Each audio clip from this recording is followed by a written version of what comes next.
என்னது வித்தியாசமான பழமா இருக்கு. சரி, இவங்களுக்கு தெரியாம அங்கிட்டு போய் வச்சு சாப்பிடுவோம். பாக்கத்தை போல பெருசா இருக்குப்பா. தூக்குனா ஒரு வெயிட் இல்ல. இதான் சரியான இடம். வச்சு செலுத்த வேண்டியதான். அப்பா, நம்ம கொண்டு வந்ததை யாரும் பாக்கல. சீனியம்மா பொன்னியம்மா எல்லாம் அங்கிட்டு தான் திரும்பி இருக்காது. இங்கிட்டு திரும்பல. நல்லதா போச்சு. யாரு நீ படம் அங்கிட்டு பீலிங் பாட்ல. தெரியல பெரு பொடியான. இந்த பழம் எனக்கு தான். எனக்கு மட்டும்தான். இது என்னது பல்லே இறங்க மாட்டுது. என்ன வித்தியாசமான பழமா இருக்கு. நான் அப்பவே நினைச்சேன் என்னடா செந்தில் தொப்ப மாதிரி இருக்குன்னு. இன்னைக்கு இதை சாப்பிடாம நான் விடவே மாட்டேன். விட மாட்டேன்னு சொல்ற என்ன போய்க்கிருக்க. வாங்க.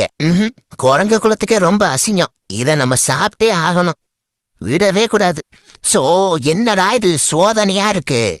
என்ன பண்ணி தொலைகிறது எங்கிட்டு கடிக்கிறதுனே தெரியல. என்ன ரொம்ப அடம் பிடிக்குது. போ சாப்பிட்டேங்குது. இது சரியா வராது. மேல வச்சு செலுத்த வேண்டியதான். எங்க பழம்.